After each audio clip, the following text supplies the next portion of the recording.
J'ai donc connu Grémas le siècle dernier, en 1964. Je l'ai rencontré à Poitiers. Et là, j'ai tout de suite eu envie de le connaître mieux, de travailler avec lui peut-être. Et la première question que je me suis posée, avec les voyages que nous faisions ensemble, voyages en train, voyages en voiture, parce qu'on allait aussi en voiture de Paris à Poitiers, surtout à la fin de l'année, pour des examens, des oraux. La question que je me posais, c'était de savoir ce qu'il lisait, c'est-à-dire quelles étaient ses connaissances intellectuelles. Et la première chose que j'ai constatée dans le train, c'était qu'il aimait faire connaître aux autres, à moi en particulier, l'objet de ses lectures. Et dans le train, il me montre un livre qui avait été édité, publié en 1960, le livre de Merleau-Ponty, qui s'appelle Signes. Donc il me dit, c'est à lire, il me dit, c'est à lire, faut lire. Et je me suis demandé si lui lisait, avait lu vraiment Signes. Je crois que oui, en partie tout au moins. Dans un article Actualité du socialisme, il parle très bien de Merleau-Ponty et du rapport au langage. En particulier, il donne des références, mais ce n'est pas des références à signes, c'est des références à la phénoménologie de la perception. Donc, d'un certain côté, j'étais rassuré, je me suis dit oui, bon, effectivement, il lit des choses intéressantes et puis il propose aux autres de faire comme lui. Et puis, une autre expérience que j'ai eue avec lui, c'était rue du Moncel, où il habitait, près de la porte d'Orléans. Et sur son bureau, il y avait le conflit des interprétations de Paul Ricoeur, qui date de 1969. Et il me donne le livre. Merci. Je l'ouvre et je vois qu'il y avait une dédicace de Ricoeur, très charmante, faisant état de conversations qu'il avait eues avec Grémas, et il pensait bien que Grémas aurait intérêt, prendrait de l'intérêt à lire le conflit des interprétations.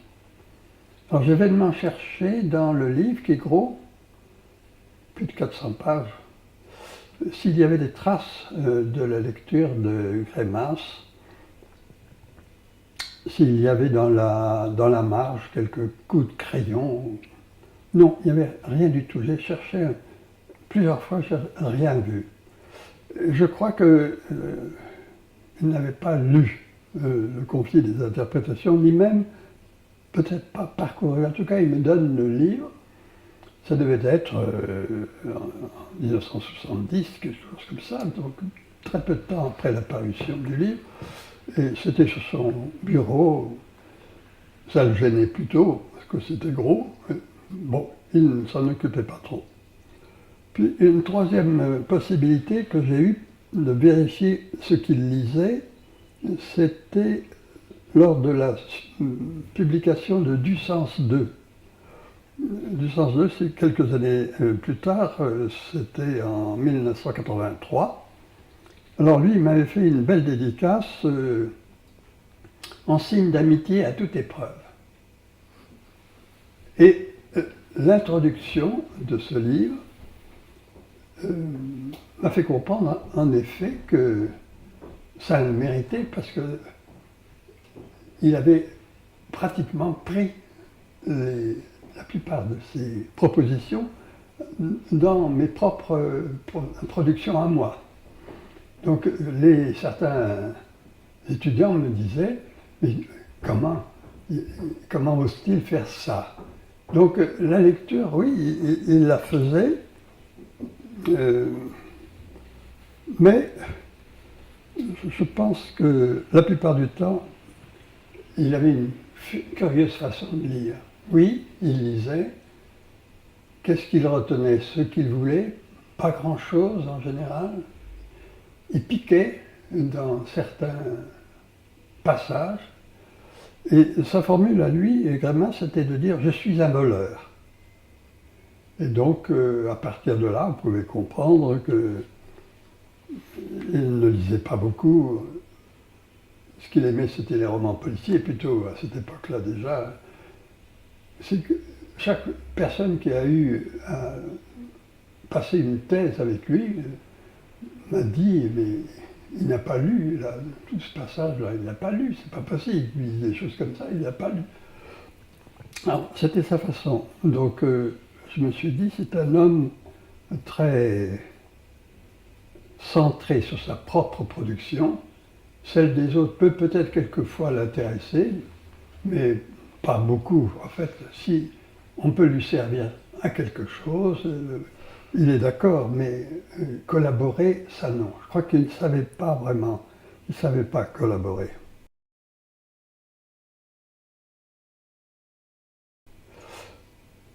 À l'école des hautes études en sciences sociales, on le dénommait coucou. C'était un coucou.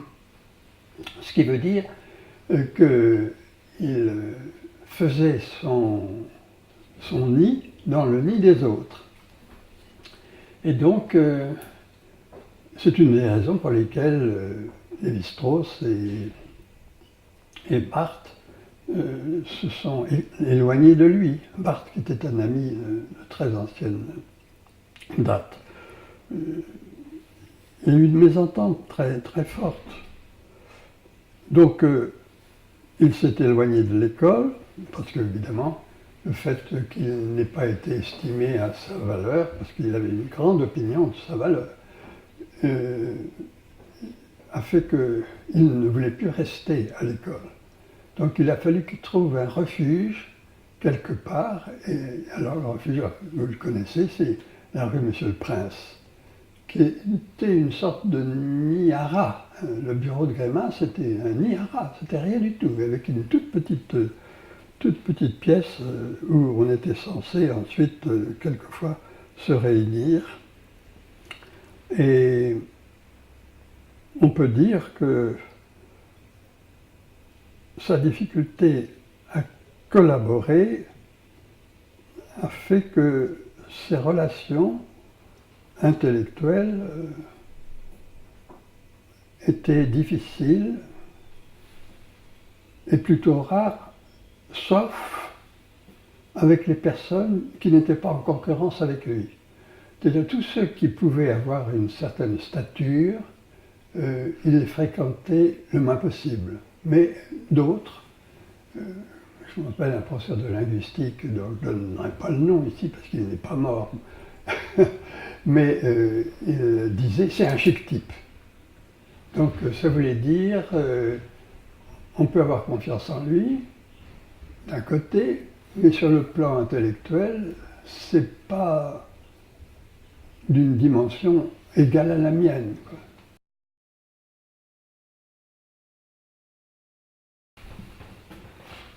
C'est la question du pouvoir que je voudrais rappeler à ceux qui ne l'ont pas connu.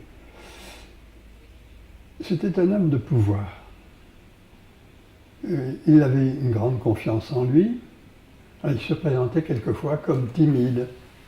Je suis un personnage timide. Mais c'est peut-être vrai sur le plan intime. Mais en fait, son pouvoir, il voulait l'exercer aussi loin, aussi profondément qu'il était possible.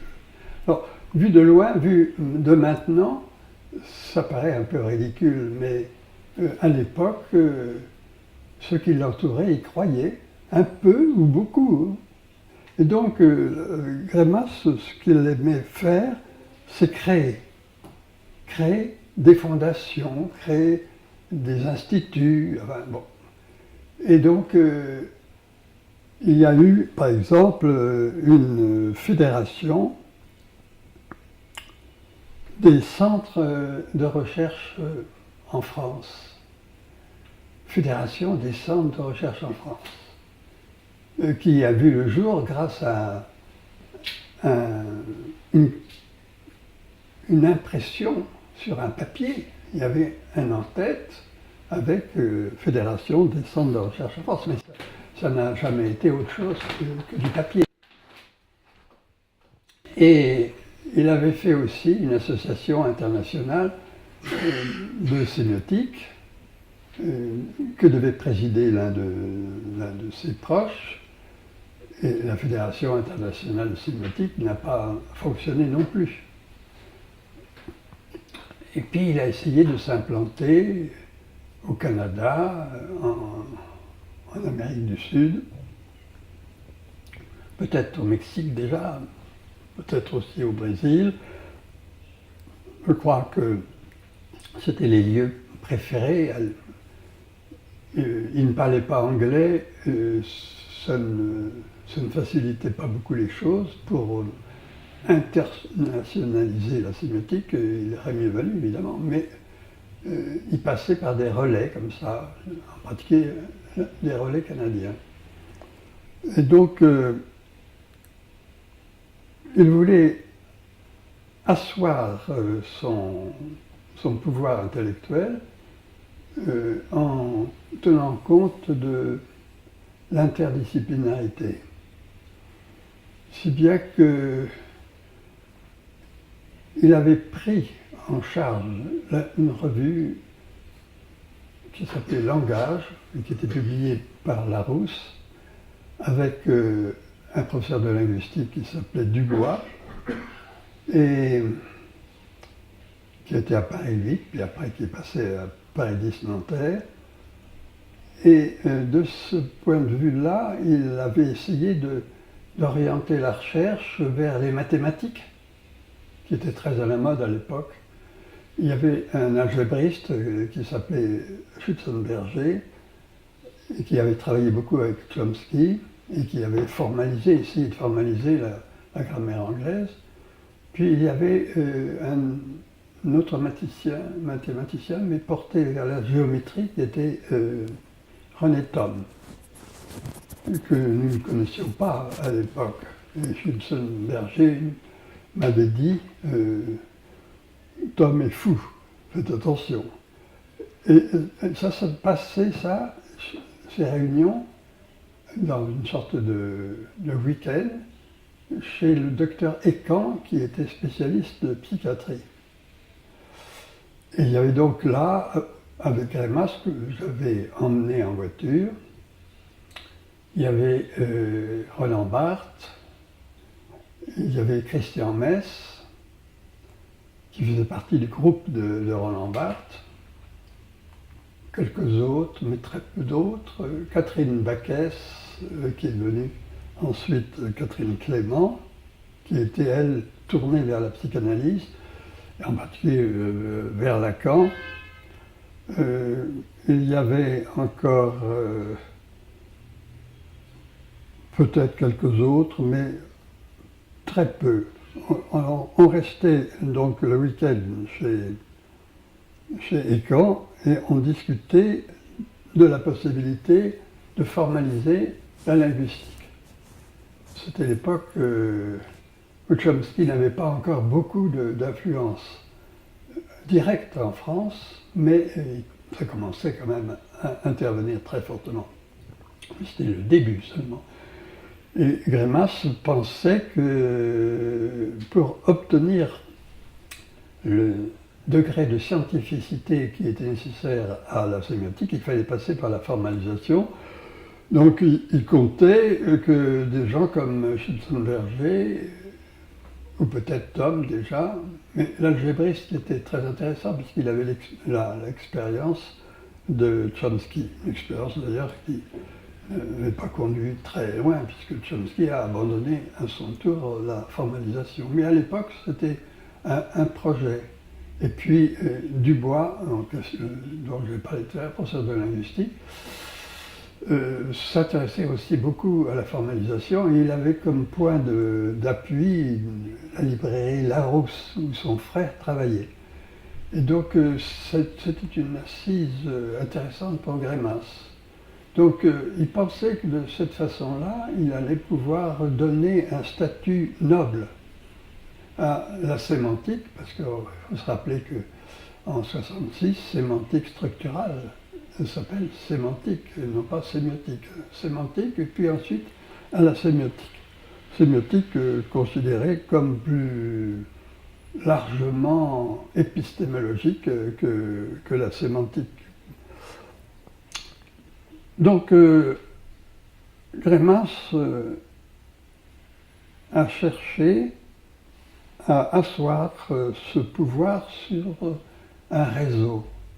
L'idée à l'époque, c'était qu'il fallait utiliser le plus possible les réseaux, de façon à avoir une reconnaissance la plus grande.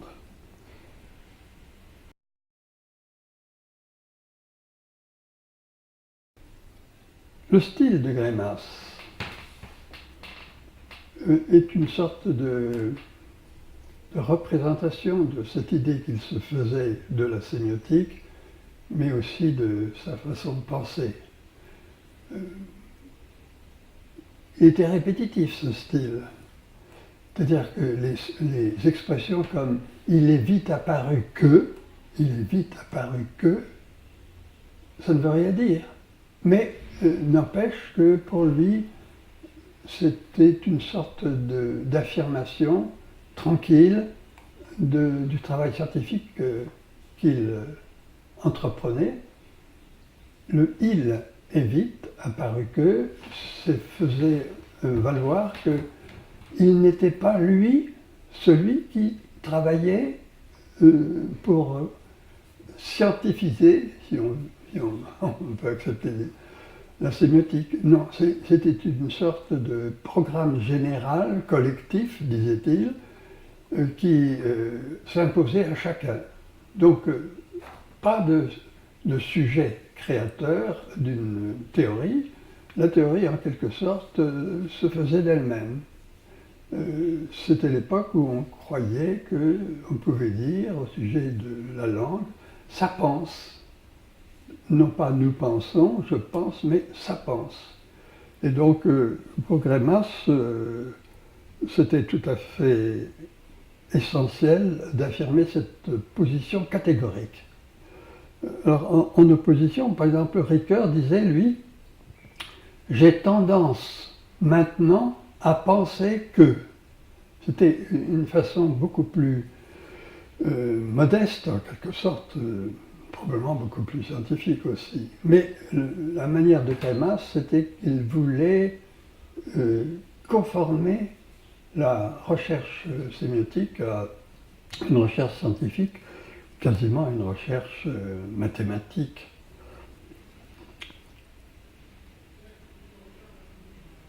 Et néanmoins, Grémas m'avait dit un jour, François Wahl, qui était l'éditeur du Seuil, François Wahl m'a dit « Vous avez du style ». Je revois Grémas me disant ça, ça l'avait beaucoup touché, intimement touché. Parce que lui, le Lituanien qui arrive avec ses gros sabots, et qu'on lui dise un Parisien aussi éduqué, cultivé que François Wahl, lui dit « Vous avez du style », ça avait beaucoup touché. Et Grémas était quand même très sensible à ces marques d'honneur, d'attachement affectif.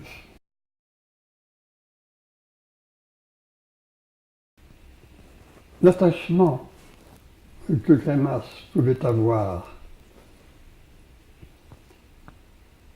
à sa recherche était doublé par l'attachement que ses disciples avaient pour lui. Ça, il faut le rappeler, Grémas avait un charisme. Évidemment, moi je ne m'apercevais pas qu'il avait du charisme, mais ses disciples avaient vraiment l'impression qu'il avait du charisme.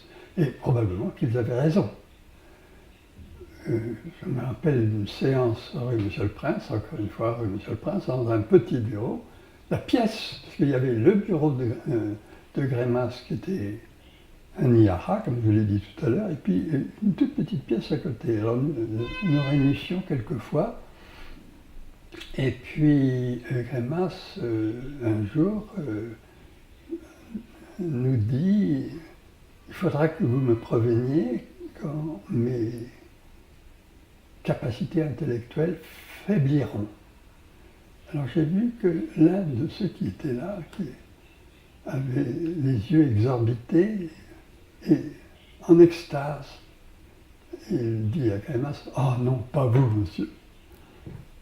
C'était un peu ça. Et puis d'autres mettaient la photo de Grémas dans leur bureau, comme si c'était une sorte d'icône pratiquement religieuse. Il y avait du charisme sans doute, mais il suscitait une sorte de mysticisme.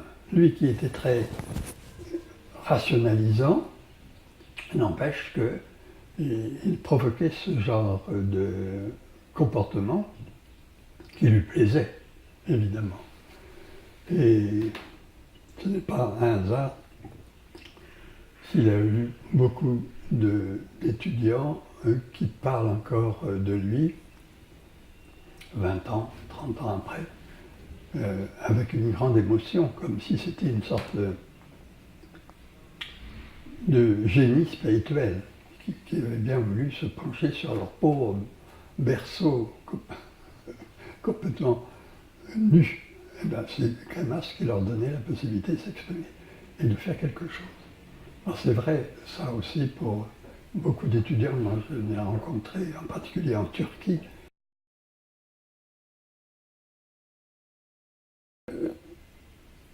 Il voulait certainement faire quelque chose comme construire une théorie générale du langage. Il faut se rappeler que c'était le titre du dictionnaire publié en 1979, construire une théorie du langage. Donc l'ambition était très forte.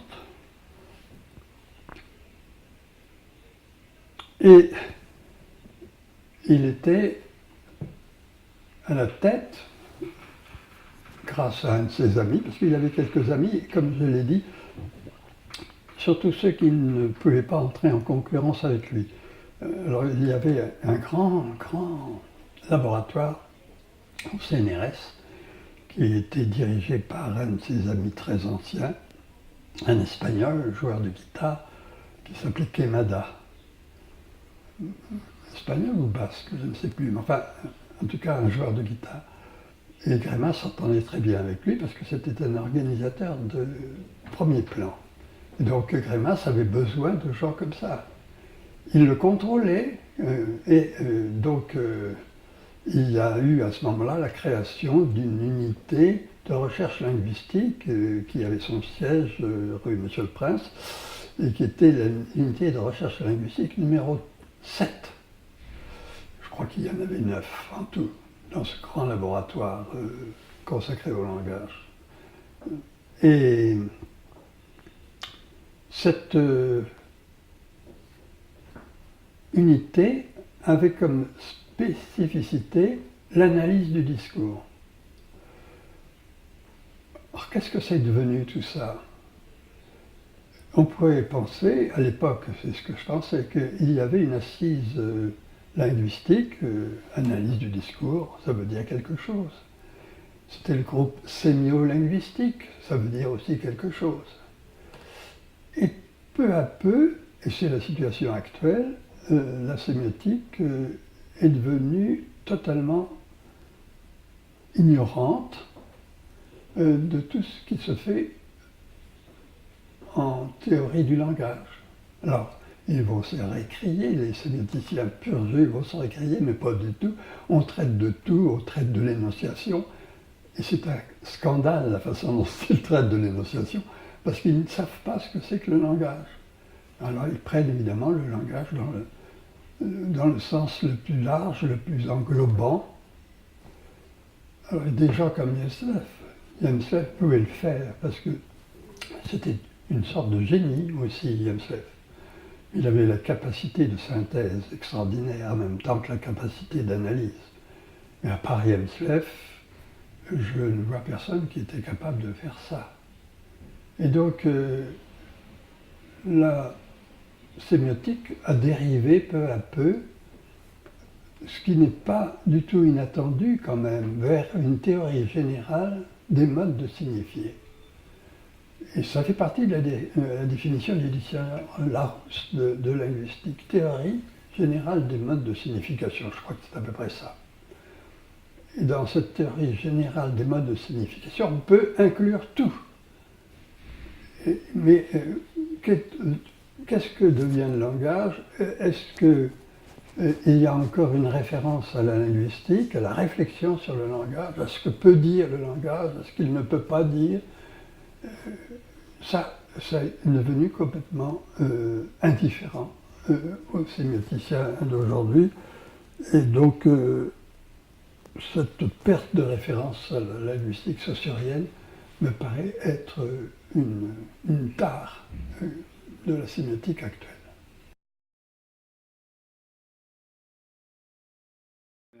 Oui, alors, je dois parler du carré sémiotique parce que ça paraît être disons, un indispensable, voire un pontosane de la théorie crémassienne.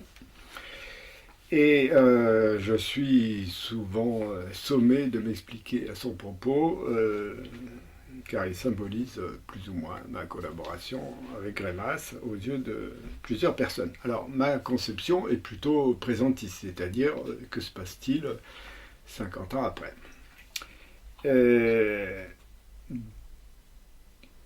Ça importe plus que des souvenirs anecdotiques. Hein.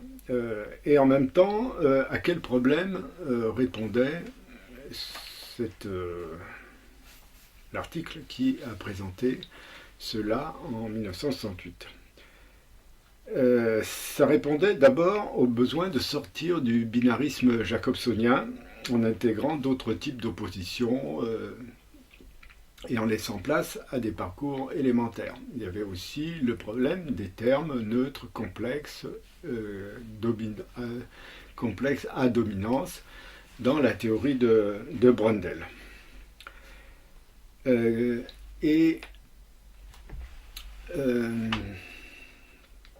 Ça peut avoir évidemment une valeur heuristique de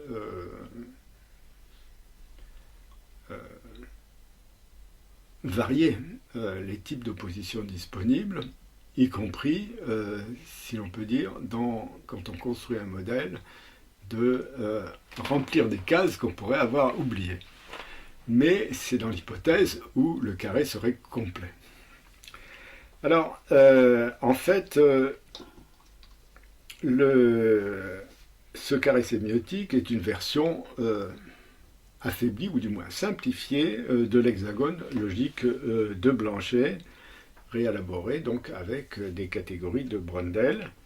Fallait-il l'ériger au rang de modèle constitutionnel?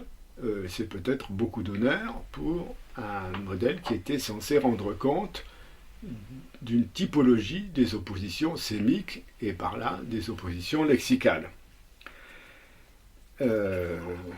D'autant plus que dans du sens, Grémas intègre ce carré, enfin le met à l'origine d'un parcours génératif qui était censé faire pièce au parcours génératif de Chomsky et qui s'est heurté d'ailleurs au même type d'objection et a fini, semble-t-il, par être abandonné, sans être critiqué véritablement sur le fond. Et c'est vrai que le carré a le mérite de complexifier un peu l'apodictique, enfin disons la logique du oui et du non. En tout cas la logique binaire. Mais son principe reste malgré tout celui de la logique binaire. Alors il peut être utile pour des présentations didactiques. Ça je le crois. C'est éclairant.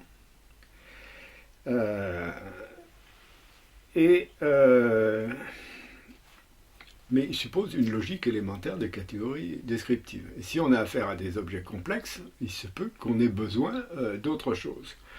Et je pense notamment aux relations fondamentales de la sémiotique saussurienne, qui ne sont ni des oppositions ni des dichotomies, mais ce qu'on peut appeler des dualités de points de vue, comme langue et parole, diachronie et synchronie, ou encore signifiant et signifié, qui sont la même chose, mais vues de deux points de vue différents. Or, dans un modèle de type carré, la notion de point de vue, on ne peut pas l'introduire véritablement.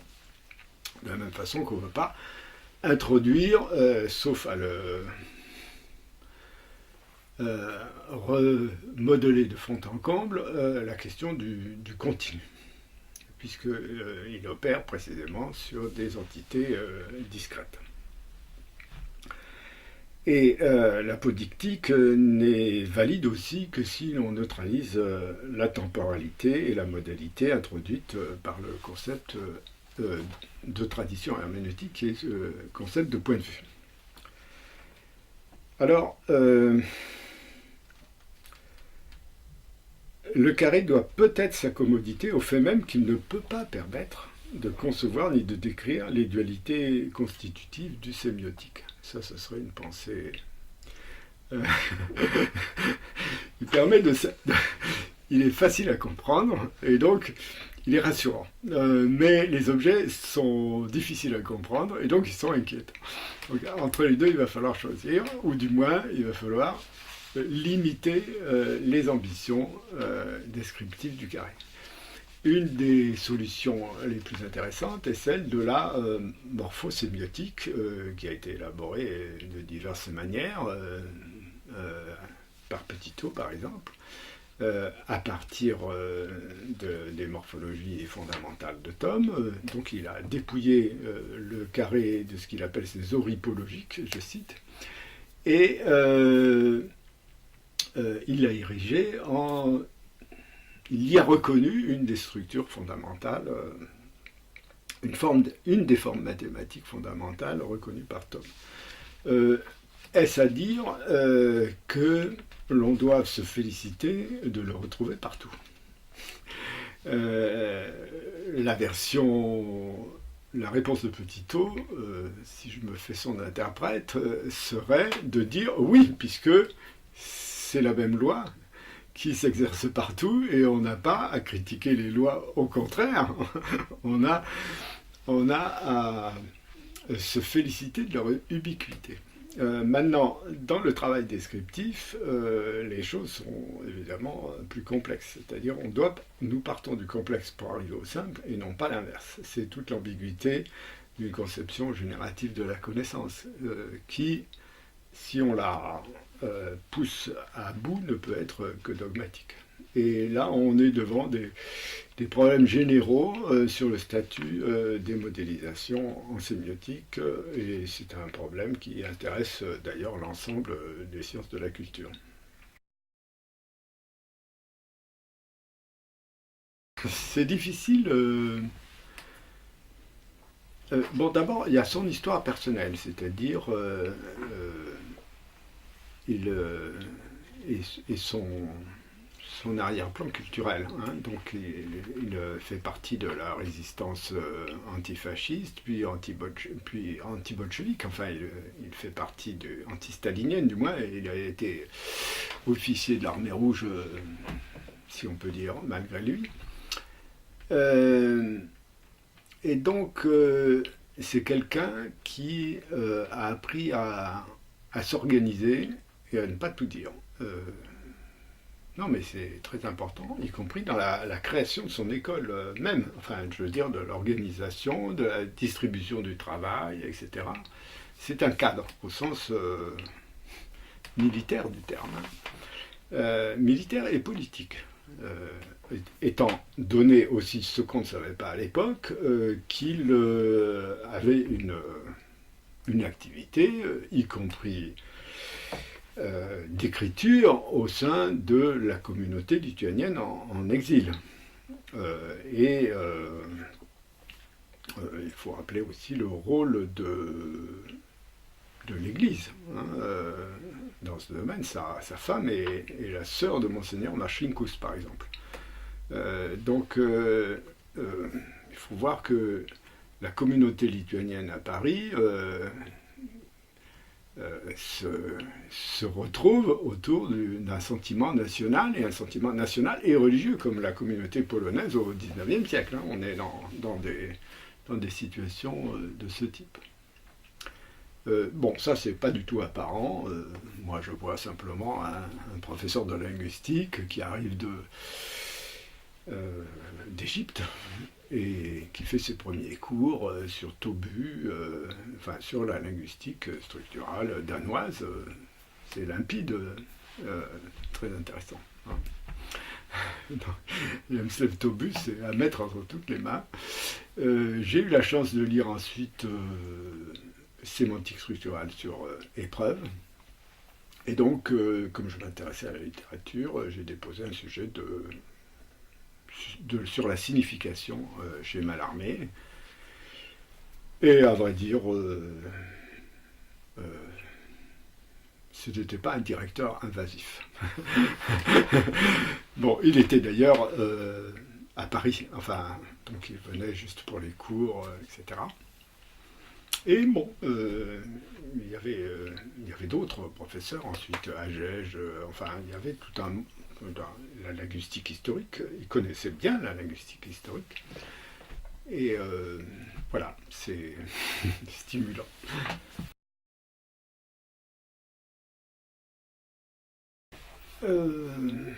Le concept et le personnel n'étaient pas séparés.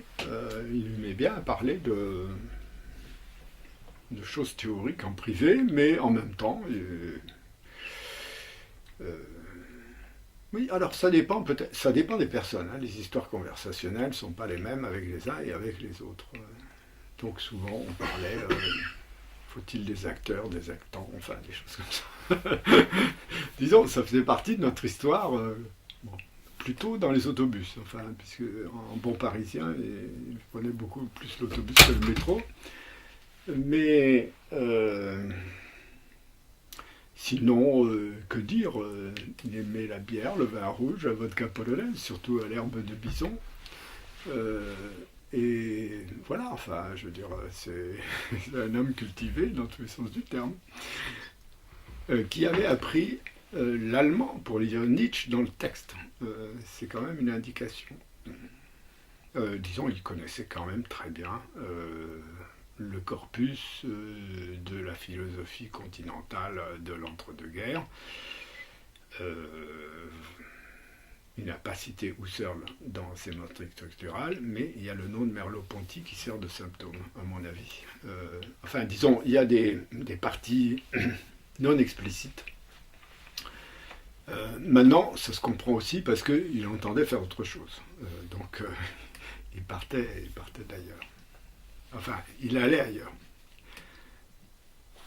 Son rapport avec la philosophie est ambigu de ce point de vue-là, et il y a eu un dialogue de sourds intéressant, en tant que dialogue de sourds avec Ricoeur, par exemple, qui représentait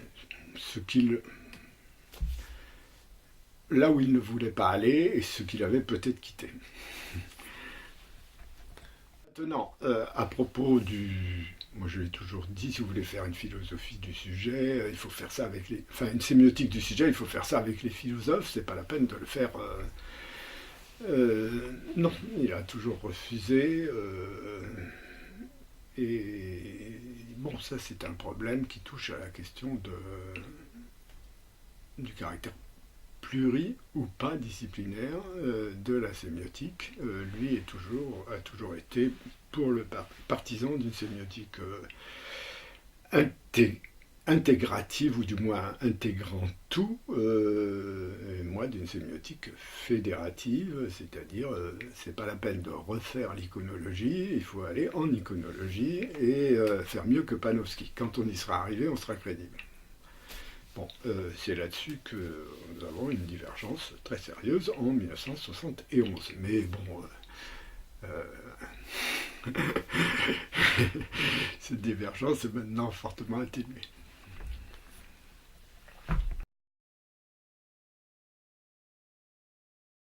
Disons que au moment de ma soutenance de thèse de troisième cycle, que j'ai fait d'ailleurs, enfin c'était pas mon directeur, mais c'est lui qui m'avait proposé le sujet, j'ai observé qu'il y avait un échantillon de la robe à pois de Madame Grémas qui se trouvait à la page 73, et que les questions de Grémas ne dépassaient pas la page 73. Donc je pense qu'il m'avait fait confiance. Je me souviens distinctement de ce tissu vert pomme avec des pois vert foncé et un peu pays de l'Est malgré tout. Enfin, disons, c'était pas vraiment dans le goût parisien. Alors, je sais pas vraiment si c'était un échantillon de cette robe-là, mais disons, il est resté iconique.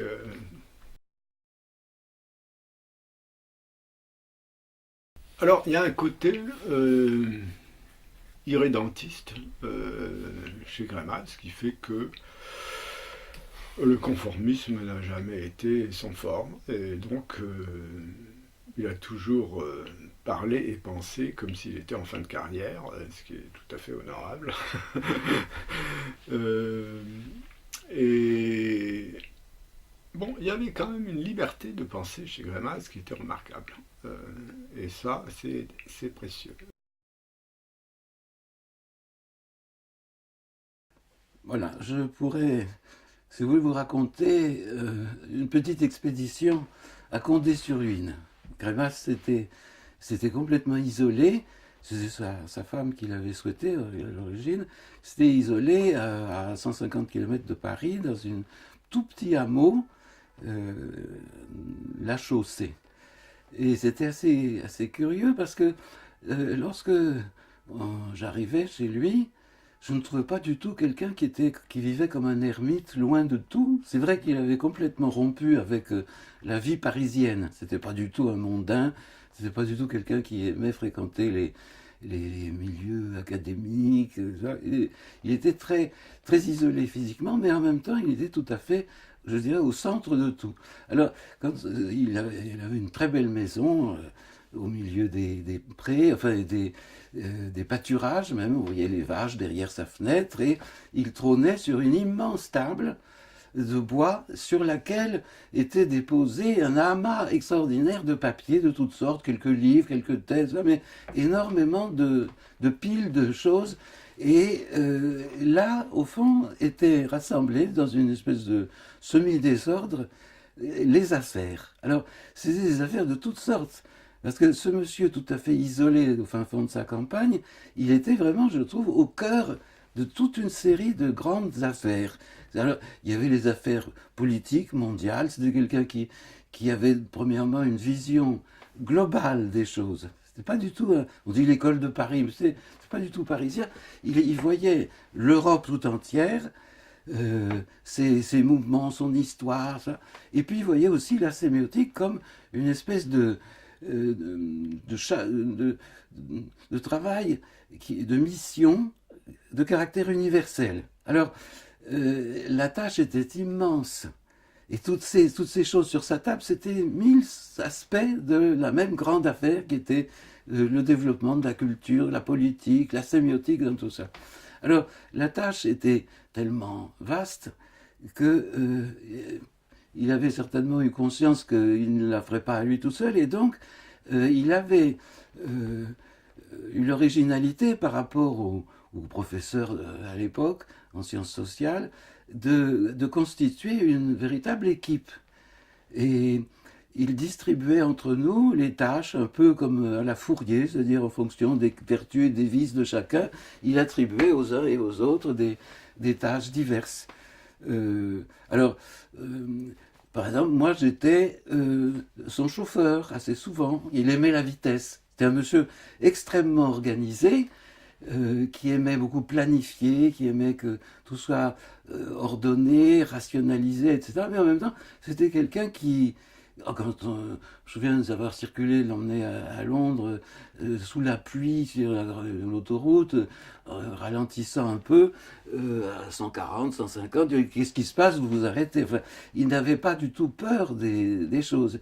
Il a beaucoup écrit aussi d'ailleurs sur les accidents, il n'était pas du tout en défaveur des accidents. Mais d'un autre côté, tout à fait à l'inverse, c'était quelqu'un d'extrêmement organisé. Alors, une fois arrivé à Condé, si j'étais là pour 2-3 jours, ce qui arrivait assez souvent, il fallait prévoir ce que nous allions manger. Donc il fallait faire des courses. Pour cela, il fallait faire des listes. Des listes en commençant par la faim, puisque c'est le principe même en sémiotique, on commence par la faim, n'est-ce pas? Et on essayait de construire le menu pour 3 jours. C'était absolument impossible. Mais il y avait une volonté d'organisation, de planification. C'était la même chose quand on a voulu créer une grande revue européenne. Nous avons planifié les auteurs, les thèmes, les soutiens, les subventions, bien sûr. Bon, tout ça était absolument magnifique. Voilà, donc un esprit d'organisation qui s'est appliqué même à la sémiotique. C'est assez curieux de voir qu'il a, au fond, développé sa recherche en suivant le parcours génératif. Il a commencé par les structures les plus profondes.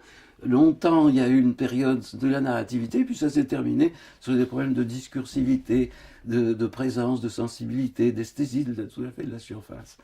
Voilà. Alors, c'est ces deux aspects, cet aspect d'organisation et en même temps sensibilité aux choses qui m'ont beaucoup intéressé.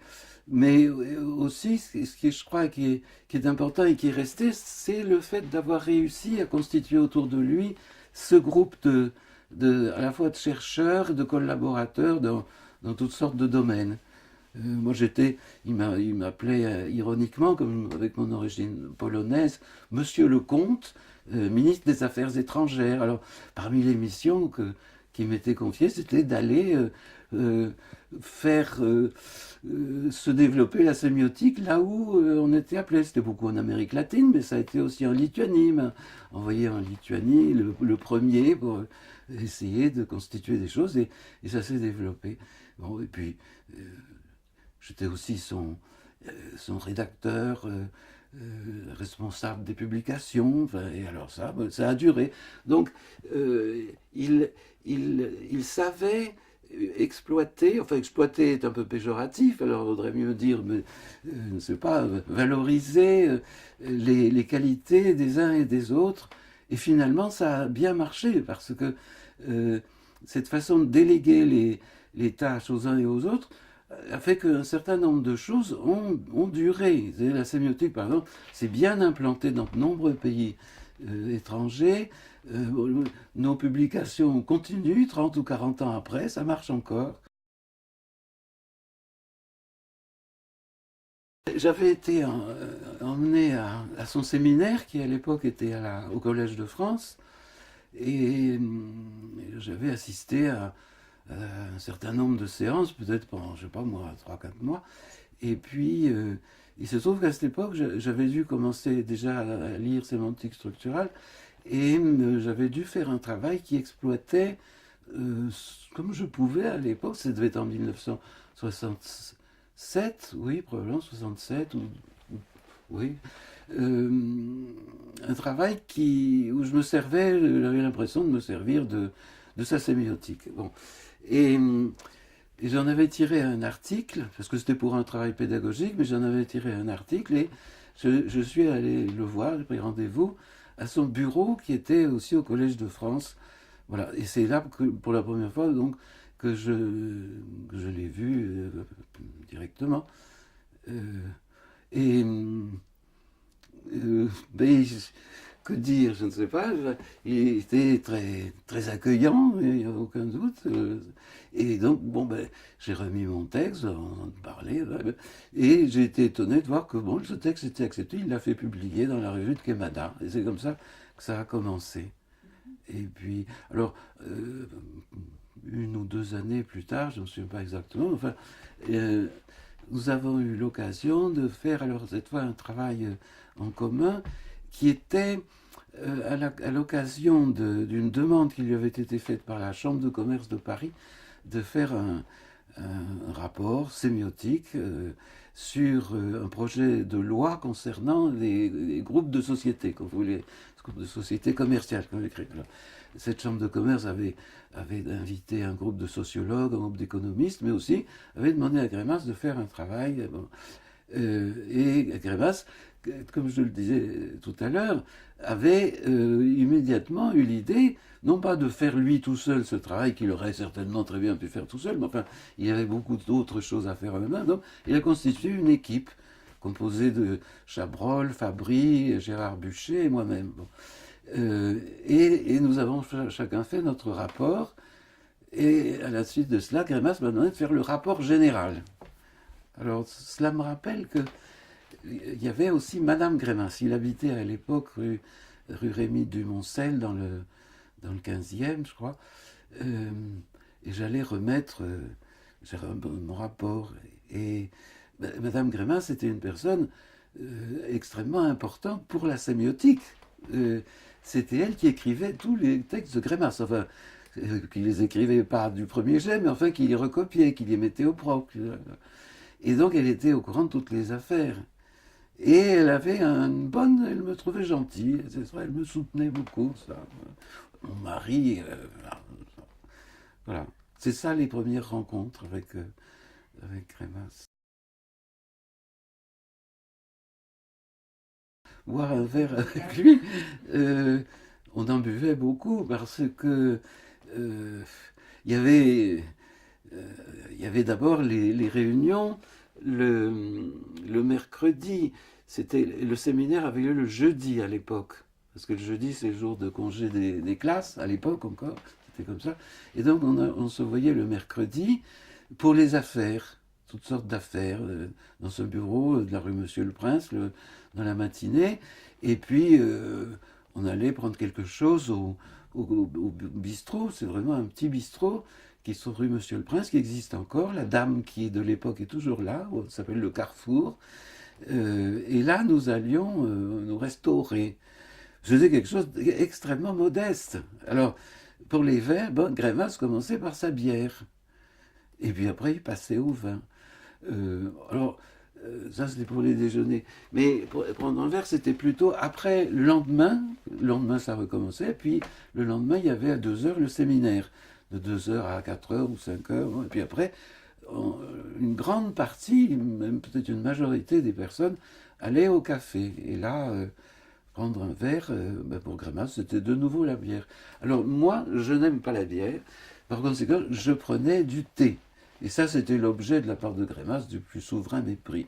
Le thé, c'était une boisson russe, polonaise, dans mon cas, polonaise. Et ils n'appréciaient pas du tout ces choses-là. Il appréciait alors aussi les boissons genre lituaniennes, en particulier la dektiné. Le dektiné, c'est la vodka, mais en lituanien, c'est dektiné, l'alcool brûlé, enfin, voilà, que nous buvions. Je me souviens d'en avoir pris avec lui, en particulier à Noël, au moins 2 fois, à Condé-sur-Huisne, dans sa maison, là-bas. Et je ne sais pas trop comment, à l'époque, il se la procurait, mais enfin, il avait sa petite vodka lituanienne que nous consommions là tous les deux tranquillement. Il y avait personne d'autre, avec des petites choses lituaniennes aussi qu'il arrivait à se faire parvenir, du pain noir, du hareng, des choses comme ça.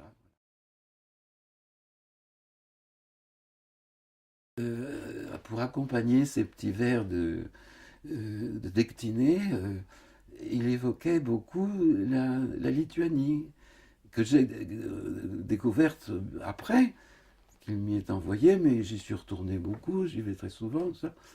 Et j'y ai trouvé un, un pays, enfin, une atmosphère qui éclaire, je trouve, une partie de sa personnalité.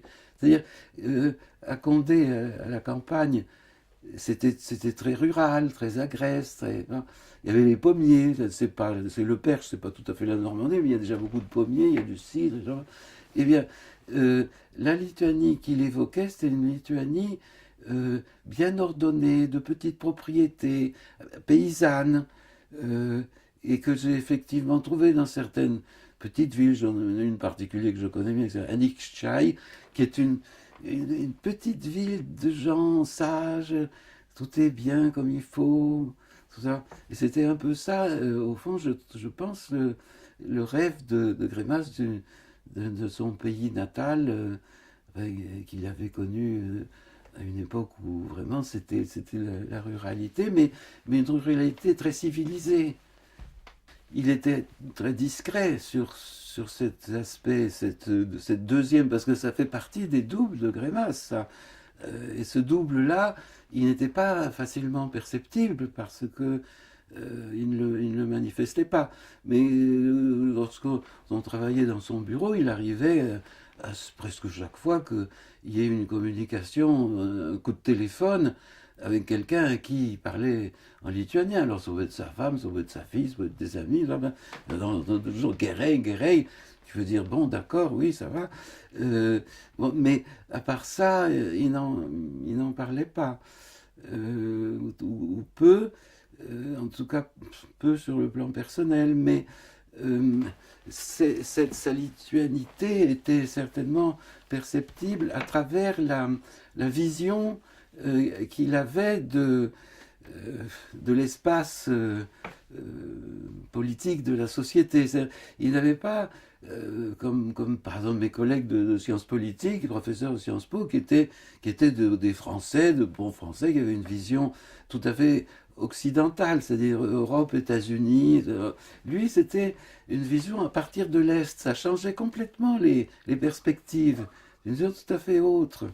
Alors, par exemple, euh, de nouveau, moi, le polonais, j'étais à ses yeux coupable à bien des égards parce que bon, la Pologne n'a jamais su s'organiser. Il me disait, vous allez voir, quand vous entrerez en Lituanie en passant par la Pologne, vous passez du pays sauvage où tout est en désordre à un pays où tout est parfaitement ordonné, il y a des tracteurs, etc. Ce qui n'était pas vrai du tout. Il y avait autant de chevaux en Lituanie bon, mais enfin, donc il avait cette vision de l'Europe tout entière et ça déterminait, je pense, enfin, c'est la manière dont je me l'explique, ça déterminait chez lui aussi une certaine conception de la France. C'est-à-dire, la France, à l'époque, nous, c'était à peu près 68 ou après 68, on était très décadent, très internationaliste, très... Bon, lui, il avait conservé une conception, disons, un peu gaullienne de la France, comme un pays qui a une grande tradition historique, ça, chargé d'une mission très importante en relation avec les pays de l'Est et aussi une responsabilité mondiale de la culture. Donc, tout ça, c'était, je pense, dû à son origine orientale, enfin orientale d'Europe de l'Est, euh, qui déterminait comme ça une manière de voir les problèmes très, très différente de la nôtre et qui était qui débouchait d'ailleurs sur un peu une accusation de nous autres, les petits Français, les petits jeunes qui étions là, les Françoise Bastide et moi, etc. Françoise Bastide était protestante, elle était très... elle réagissait très, très vivement, très moralisante, etc. Alors que Grammas avait plus une vision de réalisme sur les équilibres des forces, etc. Il disait, il vous a manqué une guerre, vous ne savez pas ce que c'est, ça. Donc ça, il avait traversé toute la Pologne et l'Allemagne pendant la guerre pour arriver à Colmar. Enfin, il y avait eu une vie tout à fait enfin, inimaginable pour des jeunes, des Français jeunes à l'époque. Voilà, donc c'est comme ça que sa lituanité transparaissait un peu.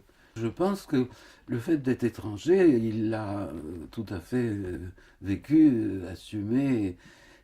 Oui, tout à fait. Mais euh, je, enfin, il y a eu à l'époque d'autres personnalités connues qui ont eu un parcours un petit peu comparable, un petit peu, qui enfin, c'est plus jeune que lui, comme en particulier Kristeva et Todorov. Bon.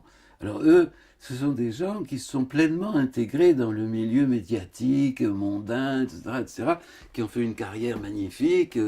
Todorov est mort il y a quelques semaines ou quelques mois, 2 pages dans Le Monde. Bon, lorsque Greimas est mort, il y a eu un entrefilet à la dernière page du même journal. Donc Greimas est resté sérieusement marginalisé, y compris à l'intérieur de l'école des hautes études, où à sa mort il a été traité comme vraiment le dernier des derniers. Bon. Donc sa marginalité, euh, il l'a vécue et il l'a assumée, il n'y a aucun doute. Donc non, on ne peut pas dire qu'il ait été intégré en quoi que ce soit dans le milieu intellectuel français. Il est resté totalement en dehors, à mon avis, des élites intellectuelles, etc. Il n'a jamais... et tous ses collègues, c'était des gens qui étaient passés par l'agrégation, par les grandes écoles, l'école normale, etc. Il était absolument... Alors, il y a eu, bien entendu, un certain nombre de purs Français, comme Bernard Quémada, comme Charles Saint-Gevin, comme Roland Barthes, comme Lévi-Strauss à un moment déterminé, qui ont été frappés par disons son génie, pour simplifier les choses, bon, et qui l'ont considérablement aidé, au moins au départ, dans les années 50. Voilà, des gens éclairés qui... bon. Mais ceci dit, ces personnes-là étaient une toute petite minorité. Par la suite, il a été, c'est d'ailleurs une des raisons pour lesquelles il est allé se réfugier à Condé-sur-Huisne, il a été traité comme la peste dans le cadre de l'école des hautes études. Donc il n'a absolument pas été intégré. Alors, d'un autre côté, il était... je ne sais pas si l'un explique l'autre, ou ce sont deux aspects indépendants, mais il est resté en relation étroite avec ses compatriotes, aussi bien ceux qui passaient par Paris que ceux qui étaient émigrés aux États-Unis ou en Australie, où il avait un frère, etc. Et aussi avec les Lituaniens de Lituanie. Il a maintenu avec ces gens-là des rapports constants, épistolaires. Il est allé les rendre visite de temps en temps à Chicago ou à Vilnius, etc. Non, il est resté, il a beaucoup écrit dans des publications, enfin des hebdomadaires ou des journaux lituaniens américains ou dissidents en Lituanie. C'est des choses qui, actuellement à Vilnius, ils sont en train de recueillir et qu'ils vont publier. Donc certainement, c'est quelqu'un qui a eu constamment deux langues et deux références. Et justement, sur sa table de travail de Condé, toutes ces piles de papier, ben, il y en avait qui étaient lituaniennes, qui étaient États-Unis lituaniens, il y avait une grande, vraiment, une grande diversité de préoccupations. Et dans chacune, il était vraiment très actif. Sa correspondance est extrêmement abondante, c'est extraordinaire.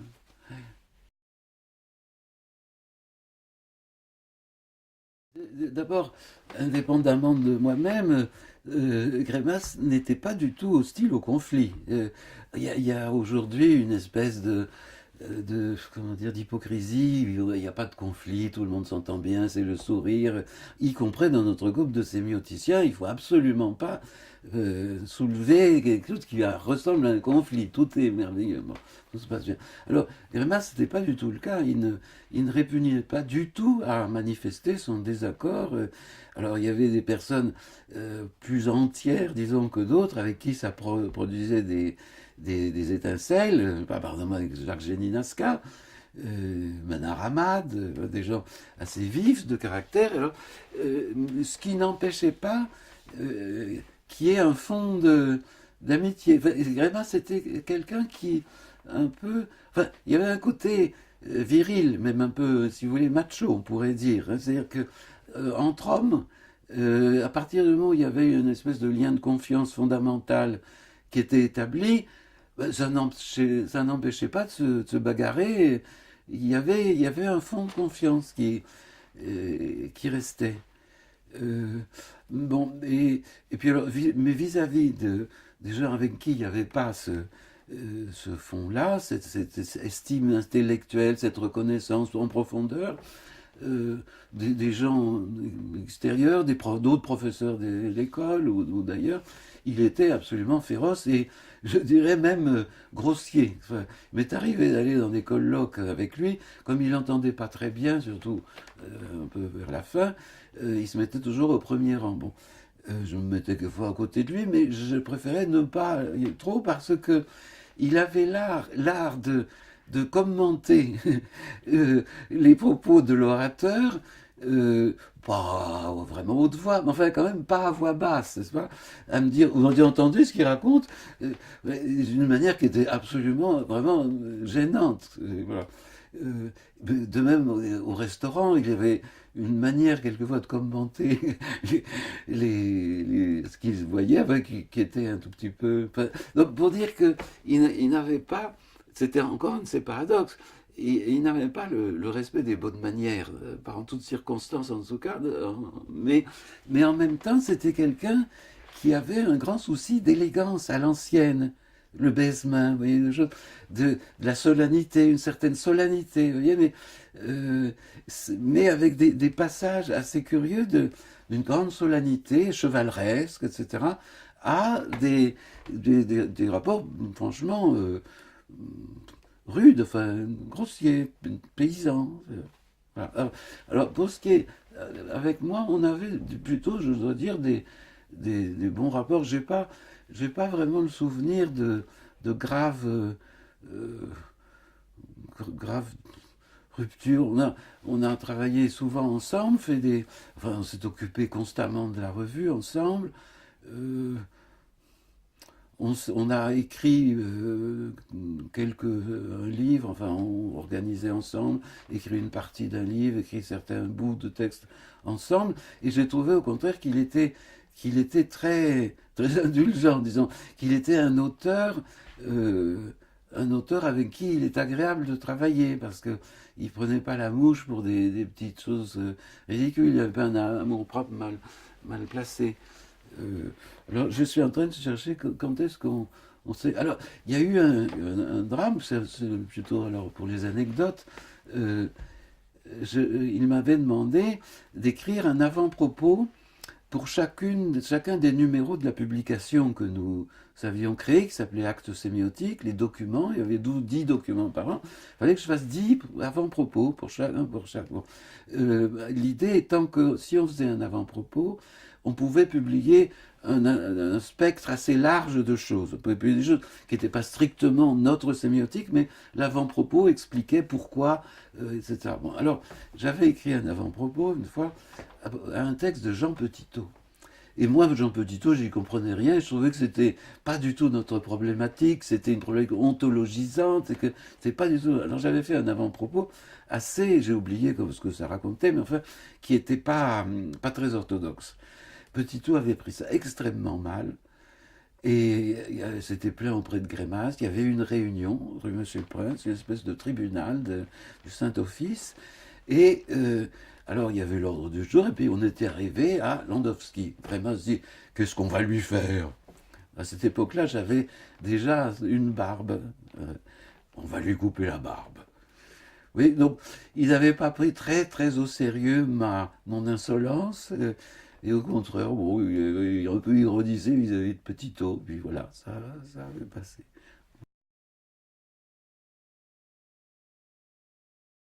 J'avais écrit, je ne sais plus combien de temps, il y a longtemps, un truc j'ai appelé Honoris Causa. C'est-à-dire, l'idée, c'était que il travaillait pour l'honneur. Hein, en sachant, enfin, ça c'est peut-être un trait définitoire, en sachant que peut-être tout ça c'est pour rien, que tout ce travail qu'il avait fait, ça allait disparaître. Et puis c'est tout un travail sur le sens quand même. Euh, Construire les conditions de l'émergence, de la saisie, ça suppose que les choses ne soient pas complètement insensées, en principe. Bon. Mais en même temps, moi j'ai le sentiment que l'a jamais dit sous forme de confidence, mais qu'il y avait une espèce de, comment dire, de, de non-croyance, enfin que tout ça, ça n'a aucun sens, que c'est absurde, quoi. Enfin, radicalement, totalement le renversement total de tout ça, c'est pour rien. Bon, mais même si c'est pour rien, si on n'y arrivera pas, que ça n'a pas de sens, eh ben, on le fait quand même, voilà, pour l'honneur, ça, honoris causa. Euh, donc c'est un peu aussi l'idée que, voyons, comme un joueur, enfin, c'est pour ça qu'il y a aussi le côté accident, le côté très méticuleux, organisé, programmatique, et ça, mais en même temps, c'est c'est jeté au hasard, c'est comme ça, c'est gratuit, une espèce de gratuité.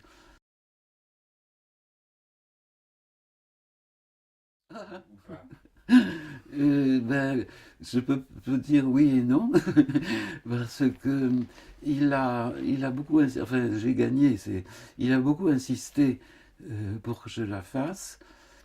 Moi, je n'avais aucune envie de la faire parce que j'étais déjà, Grémas n'aidait pas les gens dans leur carrière. Ça, vraiment, c'est pas du tout quelqu'un avec qui il y avait des échanges de services. C'était pas mafieux le rapport avec lui parce que il n'aidait personne. Bon.